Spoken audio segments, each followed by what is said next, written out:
तो हमने बताया कि आज से नशा सब छोड़ो और 5 मास से मुख को मोड़ो। आज से आदि अंत तुम नाही और ब्रह्मा विष्णु से भिन्न राही। आप अनंत हैं, आप हर जन्म में आएंगे, हर जन्म में जाएंगे, आपको कोई मारने वाला नहीं है, आप अजर अमर हैं। कि गा से गुस्से, कि गा से गम गुस्से को खाओ। हमको गुस्से को खाना है, अब क्रोध को खाना है।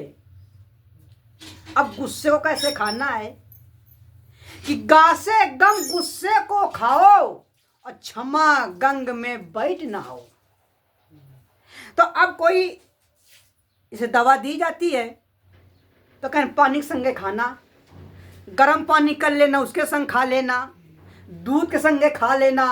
डॉक्टर बताता है ना किसके संग खा लेना। तो आपको गुस्सा खाना है तो गुस्सा किसके संग खाना है? गम के साथ खाना है। आपको गुस्सा खाना है तो गम के साथ खाना है। तो गा से गम गुस्सा खाओ, क्रोध का खाओ। कहीं जहां गम है कि अगर गम खा जाओ तो शरीर बढ़िया बनो रही।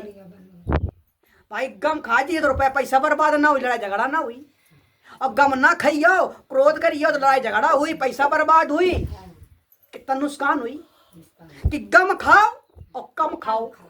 कम खाइयो शरीर में कम बीमारी ना हुई, पेट खराब ना हुई। तो क्रोध को, हमको गुस्सा को खाना है किससे? गम से खाना है।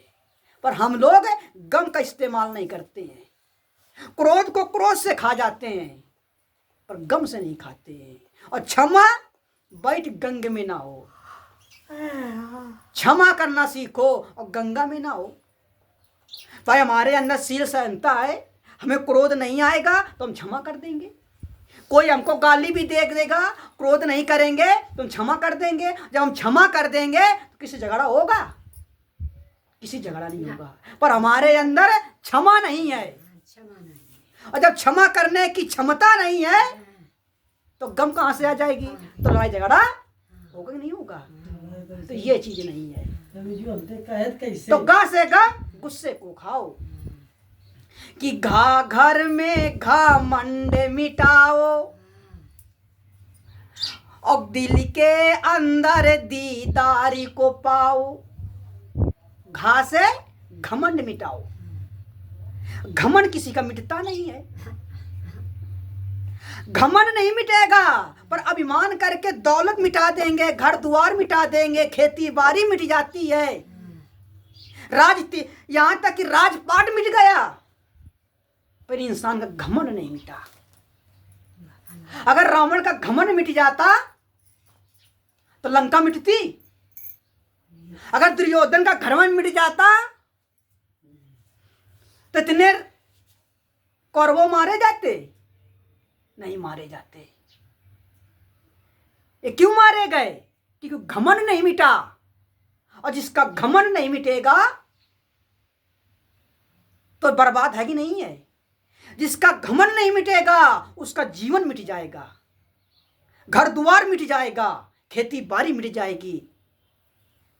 घमंड में तो लोग देखो दिन रात कचेरियां तरह दौड़ रहे हैं कि हम किसी से कम नहीं है, हम एक नोक सुई भर जमीन नहीं देंगे। इसी का महाभारत हुआ था। जहां आपस में प्रेम हो जाए, जहां प्रेम का बंटवारा होता है वहां रामायण होती है, और जहां दौलत की बंटवारा होता है, जमीन का बंटवारा होता है, वहां महाभारत होती है।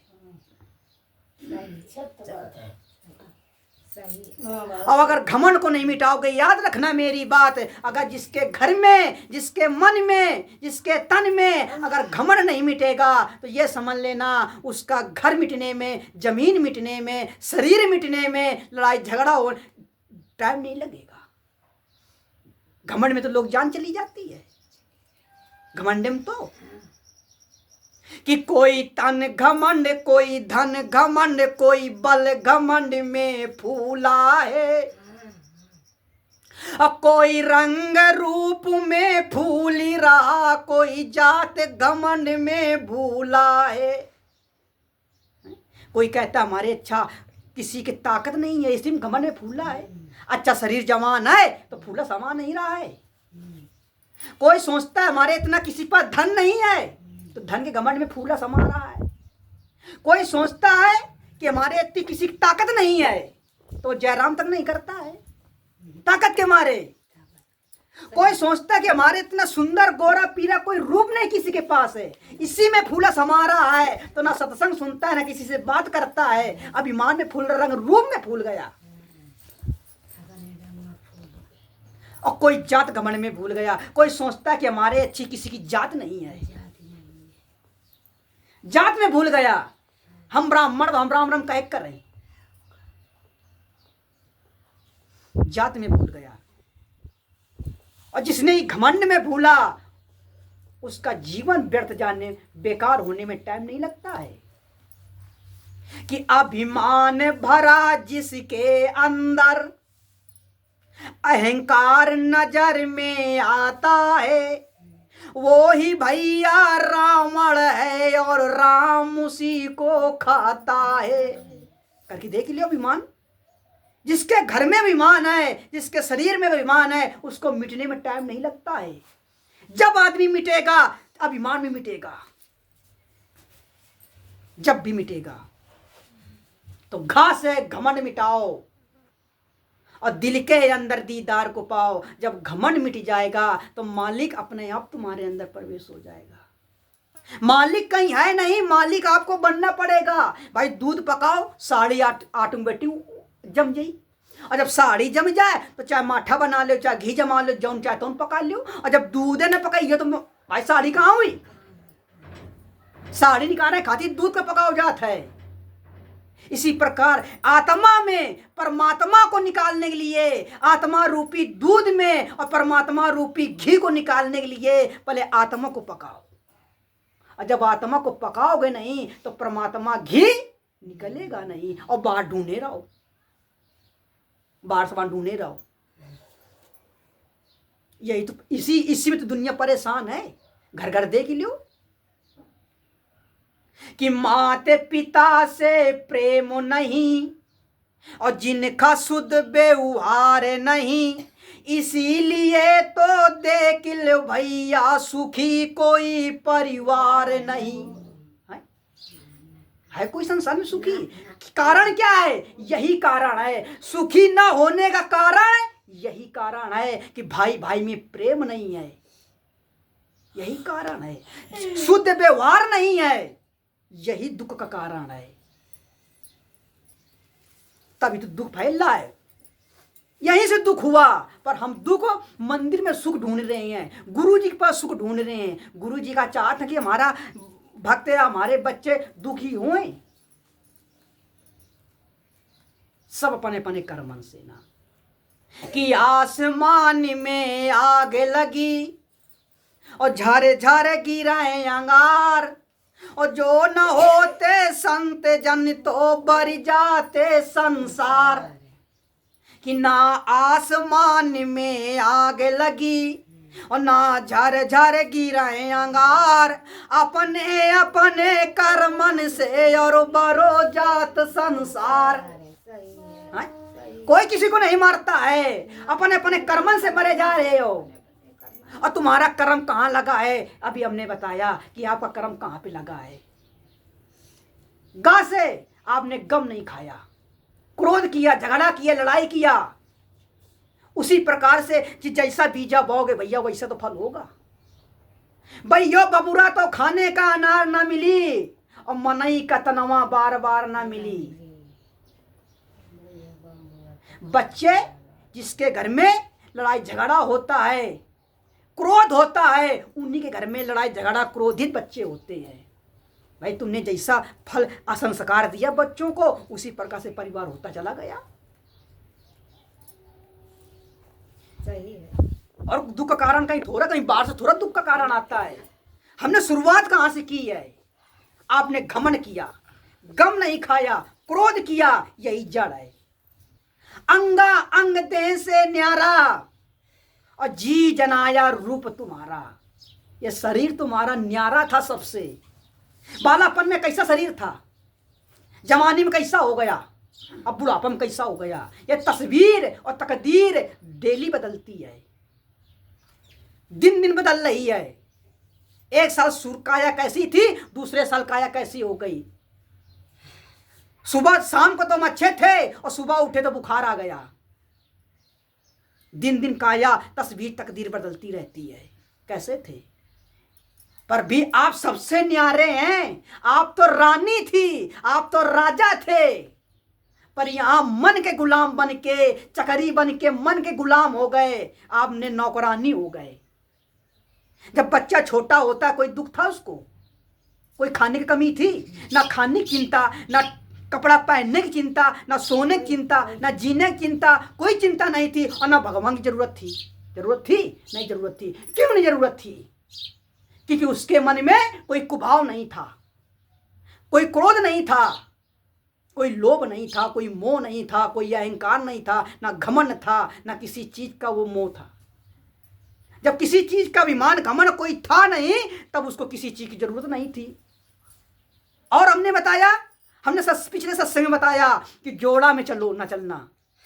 जब छोटा बच्चा होता है ना उसको क्रोध होता है, ना उसको दया होती है। आप आगे धर दो वो पकड़ लेगा। आप कीड़ा आगे रेंगता हुआ जा रहा है, जैसा भी वो क्या जाने वो पकड़ लेगा। नहीं पकड़ता है तो उसको नहीं दया है, वो कीड़ा मार देगा, हाथ से मार देगा, तो उसको दया भी नहीं है और ना उसको कीड़े से क्रोध है। जब उस बच्चे को ना दया है ना क्रोध है, तो बताइए उस बच्चे को कोई तकलीफ हुई? कब तक तकलीफ नहीं हुई? जब तक वो बच्चा 10 साल का नहीं होगा, जब तक वो बच्चा जानने नहीं लगा, जब तक वो बच्चा ज्ञान नहीं पाया। देखना बच्चा कहां से बिगड़ता है, खेल है। जब बच्चे बिगड़ते हैं कहां से बिगड़ते हैं? यहीं से बिगड़ते हैं हमें। जब वो छोटा बच्चा था, जब 5 साल बच्चा था, यहां तक कि जब बच्चा रेंगता था, जब बच्चा रेंग करके ना कीड़ा मार दिया, तो ना उसको दया थी ना क्रोध था। जब दया नहीं था, क्रोध नहीं था, इतने जीवजत हत्या कर दिया। का छोटा बच्चा होता है तो क्या हत्या नहीं करता है? जब बच्चा रेंगता कितनी चींटियां मर जाती हैं, कितना बच्चा कीड़ा मार देता है। कोई तकलीफ होती है? कोई तकलीफ नहीं होती है, क्योंकि ना क्रोध होता ना दया होती है। जब वो बच्चा होता है ना बोध होता है ना बोध होता है। ना बच्चा बोलता है ना बोलता है, ना वो कड़वी बानी बोलता है और ना वो मीठा बोलता है। बोलता है, कोई उससे तकलीफ होती है? कोई तकलीफ ही नहीं होती है। जब वो बच्चा रेंगता है, ना बच्चा राग में रहता है ना द्वेष में रहता है, ना बच्चा किसी से द्वेष करता है और ना वो बच्चा किसी से प्रेम करता है। करता है किसी से प्रेम? वो जो चाहे वो ले ले, चाहे तो मामा ले ले, चाहे तो चाची ले ले, जो चाहे अपने घर में ले जाए। किसी से उसको प्रेम है? और किसी से झगड़ा भी नहीं है कि इनके घर में नहीं जाएंगे, है? तो बताइए, ना उससे किसी से प्रेम है और ना किसी से झगड़ा है, तो उसको कोई तकलीफ है? कोई तकलीफ नहीं है। ना उसको काल है और ना अकाल में पड़ा है वो, ना वो काल की मौत है ना अकाल में पड़ा, बीच में उसको की तकलीफ है? कोई तकलीफ नहीं है। तब बच्चा बीच में नहीं हवे, कोई तकलीफ नहीं है। और जब वही बच्चा बड़ा हुआ, 10 साल का हुआ, और जब उसके अंदर राग आया, द्वेष आया, प्रेम आया, क्रोध आया, तब उसको तकलीफ होना चालू हो गई। या तो बच्चा वो प्रेम में जलेगा और या तो राग द्वेष में जलेगा, या तो क्रोध करेगा और या तो दया मरेगा।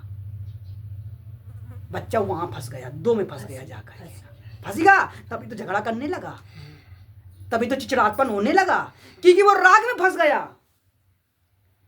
किसी के प्रेम में फंस गया, मोह में फंस गया, लोभ में फंस गया, घर गृहस्थी में फंस गया। वहीं से बच्चे को तब भगवान की जरूरत तब पड़ने लगी। जब राग द्वेष में फंसने लगा, बोध अबोध में फंसने लगा, काला काल में फंसने लगा, अच्छाई बुराई में फंसने लगा, राग द्वेष में फंसने लगा, तब उसको जरूरत ईश्वर की पड़ने लगी। और जब छोटा बच्चा, ना उसको दुख की चिंता होती ना सुख मिलता उसको, कोई चिंता नहीं है। और जब आप सुख में फंसे तब ईश्वर को याद किया, और जब दुख में फंसे तब ईश्वर को याद किया, तो आपको तकलीफ हुई कि नहीं हुई? और ना आपके पास सुख हो ना आप दुख में फंसे, कोई तकलीफ नहीं है। तो जब भी आप मारे जाओगे, जब भी ये जीव मारा जाएगा, सुख दुख में मारा जाएगा, तो क्रोध अबोध में मारा जाएगा, काला पाल में मारा जाएगा। जब तक ये 2 काल आपके पास रहेंगे तब तक ये 9 काल से छूटने वाला जीव नहीं है। 84 में इसी तरह फंसते रहोगे, जन्म लेते रहो, आते रहो, जाते रहो, हिंदते जाओ, जन्म वहाँ मरघटिया तक जाओगे और शमशान घाटते जाओगे, फिर किसी गर्भावस्था में जाओगे, फिर संसार में आओ, फिर मर के जाओ, बस इतना ही करते रहोगे, इतना ही करते रहोगे। तो ये सब हटाना है पहले। ये इतनी ये पहले बात, इतना ये छीछल ल्यादा सब हटाओ पहले, कितना कचरा जमा हुआ है। फिर कहा चा से चरम दृष्टि को लाओ, चा से चरम दृष्टि को लावे, और निज पर स्वरूप दुख सुकुवार पावे। अपने आप को देखो, अपने अंदर ज्ञान लाओ, विवेक लाओ, विचार लाओ, तब सुख मिलेगा। पर ये कहाँ किसी के अंदर है? पर इंसान भूल गया, भटक गया। कई का समझाऊं, सब जगवंदा, सब है तो बुलाने पेट के धंधा। पर इंसान भटकता नहीं, भटका यहीं पे, जब बीच में हमने जब फंसेगा बच्चा, लड़का फंसेगा, शुरुआत जब खराब होगी, शुरू से फंसेगा जब है। आप जवानी में नहीं फंसे, आप बुढ़ापा में नहीं फंसे, आपकी नींव खराब थी। जब भी बच्चा मारा जाएगा, जब भी इंसान मारा जाएगा, या तो सुख में मारा जाएगा, या तो दुख में मारा जाएगा, या तो बोध या बोध में, काल या काल में, या राग या द्वेष में। जब तक ये नहीं खत्म करोगे तब तक जीवन का दुख मिटने वाला नहीं है। और रोग हटा दीजिए। पर इंसान कहाँ किसी को मानता है कि नाम लिया दिन रात मगर मन हुआ न मैदा है, और गया न मन का महल भजन क्या कीने फायदा है। कोई फायदा बाद दिन तक है? कोई फायदा नहीं है। अब जिंदगी भर भजन करते रहो तो करते रहो, शरीर का लगे तपाते रहो। अरे भजन करना है तो पहले अपना भजन करो कि मन की तारंग मार लो, बस हो गया भजन। इतने तो भजन करना है का है। और आदत बुरी समार लो, बस हो गया भजन। आपने आदत नहीं संभाली, गुरु के चरणों में नहीं आए। अगर गुरु के चरणों में आते तो तुमको रास्ता बता देते, पर आपको शर्म लगती थी ना, का करन शर्मा गए। संसार से नहीं शर्म लगी, पर गुरु से शर्मा गए। और जहां शर्म करनी थी वहां शर्म नहीं की, और जहां शर्म नहीं करनी थी वहां शर्म कर दिया। और जहां शर्म की तभी तो बेशरम बन गए। आदमी बेशरम कब होता है? जहां शर्म नहीं है। एक राजा था और राजा का एक लड़का था। वो लड़का घर दुआर छोड़ करके बेकार हो गया, कुसंगत में फंस गया। और जब कुसंगत में फंस गया, राजा ने भगा दिया, मेरे घर से भाग जाओ। अब बेटा है, सुबह निकल गया, राजा को चिंता होगी तो पहाड़ तक नहीं आया। राजा ने मंत्री से कहा चलो ढूंढने चले। जब ढूंढते ढूंढते गए, एक चौराहे में वो लड़का बैठा था कि कहाँ जाए तो कहाँ जाए। तो राजा ने देखा ये बैठा है, तो मंत्री ने कहा कि राजा साहब ये बैठा है। तो वो सोचता है कि अब हम भागे तो कहाँ से भागें, कहाँ छिपे, कोई छिपने की जगह नहीं है। तो उस लड़के ने क्या किया, एक तिनका था, तिनके को उठा करके अपनी आँख के सामने कर लिया। तो राजा ने कहा उस मंत्री से कि चुपचाप लौट चलो पीछे को, कुछ बोलो ना। कहने क्यों? कहने अभी भी ये सुधरने का इसके पास समय है, क्योंकि इसके पास अभी तिनके भर शर्म है। क्योंकि वो तिनका उठाकर सामने लोग कहते हैं कि क्या तुम्हें तिनका भर शर्म नहीं है का? तो वो तिनका भर शर्म थी। अगर इंसान के पास तिनको भर शर्म है तो वो सुधर जाएगा। अगर तिनको भर शर्म नहीं है तो जिसको सुधारने वाला संसार में कोई है नहीं। धर्म भी है, कर्म भी है, तुम्हारे यहाँ सब कुछ है, पर शर्म नहीं है। धर्म जब ही बिगड़ेगा जब शर्म नहीं होगी। घर वही बिगड़ेगा जहां शर्म नहीं होगी, और जिसके घर में शर्म नहीं है उसके घर में समझो सब बेकार है। शर्म होती तो आप नशा पत्ती ना करते, शर्म होती तो लड़ाई झगड़ा ना करते, शर्म होती तो गाली ना देते, शर्म होती तो पर्दे में रहते, बाहर ना घूमते। सब काम कहां से बिगड़ गया? शर्म देना। शर्म नहीं खाई आपने, सब कुछ खाया, यहां तक कि मुर्गी मुर्गा खा डाला, बकरी बकरा सब खा डाले हो, दूध पी डाले हो, अन्य चीजें सब प्रकृति की चीज सब खा डाले हो, सब कुछ, या कुछ भी नहीं छोड़े हो। पर का नहीं छोड़े हो? सब कुछ छोड़, शर्म का नहीं खाओ, सब खा ली हो। अरे शर्म खा, जब सब चीज खा रहो तो शर्मो खा लेते हो। अब अगर शर्म खा लेते हो तो ये दलिद्रते, ये दलिद्रते, ये नरक से बच तो जाते हो।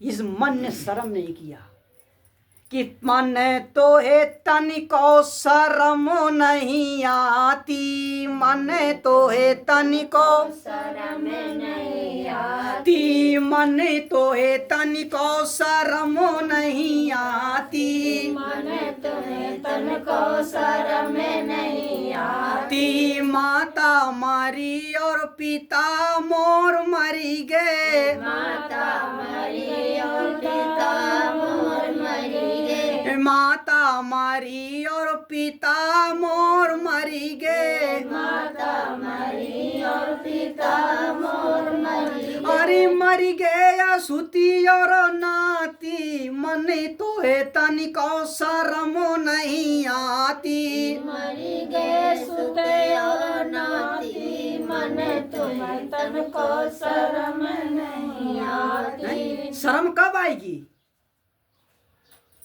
माता मरी गए, पिता भी मर गए, फिर भी शर्म नहीं आ रही। और जाना था कि हम मर जाइबे, आई मरण की पाती, और मन तो इतन को शर्म नहीं आती कि माता मरी पिता मोर मरी गए, और मरी गए सुत और नाती, और जाना तो हम उमर जइबे, आई मरण की पाती, और मन तो इतन को शर्म नहीं आती। कब शर्म आई बताओ? अगर सर जाना था तो फिर भी शर्म नहीं आ रही है, अगर जाना होते तो शर्म आती तो भजन करते हो ना। शर्म नहीं है, मेन चीज शर्म नहीं है। सब कुछ है, धन है, दौलत है, घर द्वार सब कुछ है। एक बात बताओ, कहा नहीं कि पैनी ओढ़ी मेरी अपी पोती देरी। कितनी भी सुंदर औरत होए, अगर शर्म नहीं है तो सब बेकार है। सब कुछ खाया पर शर्म नहीं खाई, यहीं से दुख चालू हो गया। यही तो नरक है कि जिसे कि जौने या भोजन में दोष लगावो, संग माछी खाती। जौने भोजन में तुम कहा तो हम अयो भोजन न खीबे, को फलाना भोजन दई दे आके, कब इनका छुओ भोजन न खीबे, और वाह माछी इनके घरे बैठी, और उन तुआए माछी आके संग आके तुम्हारे भोजन में बैठी गए, तब तुम्हारी पवित्रता कहाँ चली गई? वह माछी सबान घूम के आ रही है, वह बिस्टम बैठ रही है, और वह माछी तुम्हारे भोजन मां के बैठ जाती है, और माछी निकाल के फेंक दिया था। माछी हमें घी में गिर जाती तो घी फेंक दिया था क्या? और माछी निकाल के फेंका था और घी के रोटी में चिपल लिया था और खा जा था। तब घी बताओ कैसे रहो? तब तो खा क्यों? कि जिस भोजन में दोष लगाओ और संगमा माछी खाती, और पर नारी से नहीं लगावे चाट तमलार मिठाती, और मन तो इतन को शर्म नहीं आती। ना दो खूब है और कोक छुआए ना, कोक ना छुई है, पर नारी से नहीं लगाए तो को शर्म नहीं आती। चाहे वो जात हो चाहे कुजात की होए, कोई मतलब नहीं है। तब वहां शर्म कहाँ चली गई? और जहां शर्म नहीं है तो हुई नरक का द्वार है। नरक वही है जहां शर्म नहीं है, वही तो नरक है। कहा कि तन ढाको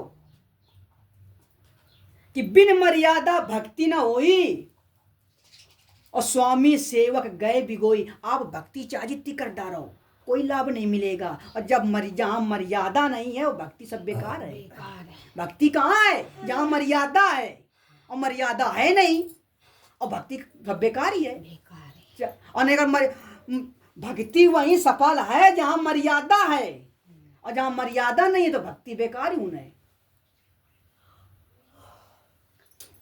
मर्यादा कहाँ रहा? मर्यादा सबरी के पास थी, मर्यादा मीरा के पास थी, मर्यादा प्रहलाद के पास थी, तो भक्ति है। और इनको पर मर्यादा है? कोई मर्यादा नहीं। जब मर्यादा नहीं तो भक्ति कहाँ करे रहो? इसे भक्ति दुख में दुख भोगे रहो, कष्ट में कष्ट का करियो। कि धन दौलत जोड़े छल कपट करके, और जोड़े दिन राती, और अपने मन में चतुर बनत हो, साहेब के मन नहीं भाती। अपने मन में होशियार चाहे मान लो हम जो कर डारो, हम ये कर डार, हम दान कर लिया, हम केवल नाम है, काम कुछ नहीं है। और जहाँ भक्ति होती है वहाँ दुख नहीं होता है। पर आपने दुख उठाया कहाँ? दुख उठाया काल में। दयाल के दुख नहीं उठाया आपने, दयाल के पक्ष में दुख नहीं उठाया। बाबा साहेब के आपने नहीं उठाया, प्रभु के दुख में दुख नहीं उठाया। आपने दुख किसका उठाया? काल का उठाया है। अब उनके घर में कौन गए थे? मालिक का ये दुख थोड़ा है। मालिक क्यों तुमको दुख देगा? अगर मालिक को दुख देना होता तो तुमको बुलाते नहीं, तुमको भक्त तुमके गुरु से मिलाते ना। अगर मालिक को दुख देना होता, आपने खेती तो कर ली, पर वहां जैसा बीजा बोगे तो वही तो फल होगा। मालिक ने खेती तो दे दिया, जाओ खेती कर लो, पट्टे नाम लिख दिए तुम्हारे कि जाओ। भाई जब शरीर आता है तो कोरा कागज होता है, बिल्कुल है। और मैं जाऊं चाहता हूँ लिख डालो, जय चाहता हूँ लिख डालो। और पानी पर आपने सब उल्टा सीधा लिख डाला, जौन पर तौन लिखत चालू। पर दिन रात लिखना है, कब वो सोचे नहीं कि खार लास्ट में आंसर का हुई। दिन दाल लिखब चालू है, सारे काम काल के कीने हो। ज्ञान का काम किसने नहीं किया है, सब यहीं फंसते रहो, तब तन को शर्म नहीं आई। कि ससुर दामाद सारी जब आए, और देख जुड़ानी छाती, और संत लोग जब घर में आए, डर गए मोला टाटी। कोई संत हुआ तो लोग जर जाते हैं, और घर में सार आ जाए, ससुर आ जाए, सास आ जाए, देखो लो कितना। तो शर्म नहीं है ना, और जहाँ शर्म नहीं है वहाँ काम बनने वाला नहीं है। 14 रत्नों में एक रतन, और पास तुम्हारे होवेगा, और दुनिया बैरी बनी रहे, चाहे बाल न बांका होवेगा। कोई एक चीज अपना लीजिए, एक चीज अपना लीजिए। देखिए पहले लोग, सीता जी, जिस समय सीता जी का राम ने परीक्षा ली तो अग्नि परीक्षा ली, सीता जी पास हो गई। इसके बाद उनके बच्चों ने अपने माता का कथा सुनाने जब रामचंद्र के दरबार में गए तो वो प्रूफ मांगने लगे कि तुम किसके बेटे हो। तो सीता जी को बुलवाया गया, और वहीं पे वाल्मीकि को भी बुलवाया गया कि अगर वाल्मीकि कह देंगे कि नहीं जी इनके पुत्र हैं तो दुनिया मान लेगी। तो वाल्मीकि ने जब कहा तो वाल्मीकि ने समाज में क्या बोला था कि मैं आज दिन तक कभी झूठ नहीं बोला हूं। अगर मैं झूठ ना बोला, नहीं बोला हूं, यही मेरी भक्ति है। और इसी भक्ति का प्रत्यक्ष मान करके मैं कहता हूं कि ये रामचंद्र जी के बालक हैं। तो उन्होंने एक क्या पकड़ा? झूठ उन्होंने कभी नहीं बोला था, उन्होंने सत्य को पकड़ा। सीता जी ने सीता जी को दुख हुआ, जीवन भर दुख है, दुख मिला सीता जी को। जब सीता जी को घोर दुख मिला, सीता जी का दिल भर आया, तो समाज में सीता जी कहती हैं कि अगर मैंने तन से और मन से अपने मन में कभी सपने में भी पराये पुरुष का, सपने में भी पराये पुरुष का अपने मन में विचार न किया हो तो धरती फट जाए। जब सीता जी ने इतना कहा तो तुरंत धरती फट गई। तो इसका मतलब था कि सीता जी कभी जीवन में अपने पुरुष के सिवा कभी पराये पुरुष को सपने में भी कभी वास नहीं किया।